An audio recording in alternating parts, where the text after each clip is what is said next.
we were just talking about how sometimes social media is so awful, right? But there are those moments where something happens one night and it just pulls everybody together. And that was what was going on when everybody was watching Rich host SportsCenter. And he mentioned that you and the kids are at home. You know, it was the first time they got to see their dad do his thing.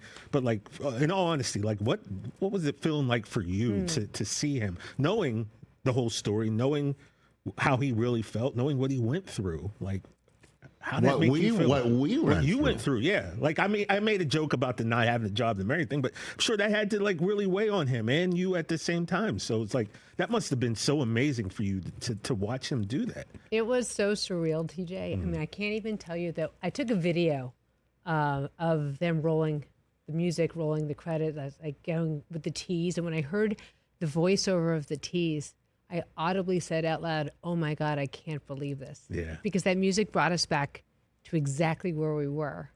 And because we lived it every single night, it was really emotional. It was really beautiful to watch. I was really so proud of what you did and how well you handled it. I was so nervous. I was pacing before. I was texting with Brockman. You were pacing. We got to get through the A's. I was pacing. But I just wanted to get through the A's because I was nervous watching him. But I knew that you weren't nervous, which is incredible.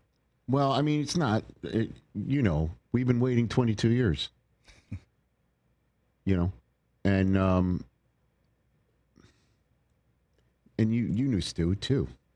I mean, he called you S squared, you know, that was his nickname for you, S squared. You knew him as well as anybody. That picture we show of you and him at your wedding, and he's like, was he pointing at your ring? Or yeah, because you know, he was playing the two of us to the same spot that I wanted to get to eventually, and we did. And he held my hand, looked at the ring, and he, with a smile on his face, like, you know, this is happening. We did it. And then, like, we did it. Yeah. But the chair was such a beautiful nod. Yeah. And I think any of us who knew him and loved him just felt exactly like you did, that he should have been there, and he would have been so proud to have been there. He would have. Yeah. It would have been amazing. And his spirit was going through social media, too, with you, man. Which is great. That's what it's all about, because I know how, you know, synonymous SportsCenter and us together. Yeah.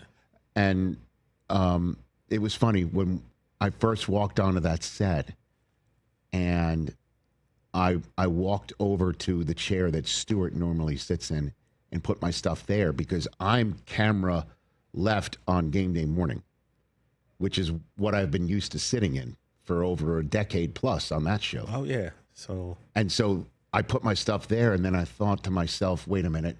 And the other folks on the set who are the producers were like, don't you think you should sit in that one? And that was always that your was That's your great chair. attention to detail for They them. were awesome. Yeah. They were awesome. Because I put my, just out of complete, total habit over the last few years, I walked over to the chair that Stuart normally sits in, because, you know, that's where I'm always over there for game day morning. Yeah, and a lot of people don't know that he sat there just because it was harder for him to see out of one of his eyes, and he sat there because it was easier for him to handle the teleprompter. Right. And then that was the deal back in the day, is you got to sit where you wanted to sit on the SportsCenter set based on your tenure. Okay. So that was Dan Patrick's seat for his time. So whenever I hosted with Dan, I got in the other one. So I would ping pong back and forth quite a bit. And I was always the low tenured anchor on the pole until I think like maybe John Anderson showed up. And at any rate, it was wild. And they're like, that's your seat.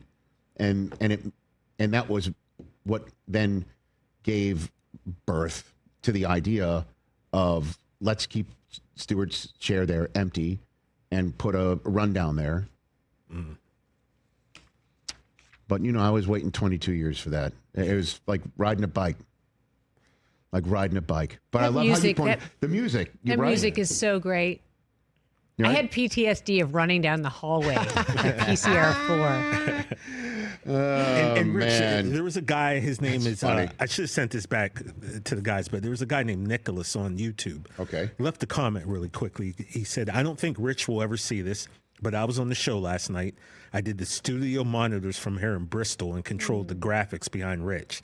Just want to say how honored I was to be a part Wow. of your tribute to Stewart. That will forever go down as a highlight of my career. We all enjoyed working with you. All of us in the control room Wow. said it was one of the nights we never forget working here. Wow. And thank you for letting me be a small part of it. +1. So that was someone on left the YouTube. Wow. Yeah. You should read YouTube comments more often, TJ. Catch the Rich Eisen Show live weekdays from 12 to 3 p.m. Eastern on Roku Sports Channel in the U.S.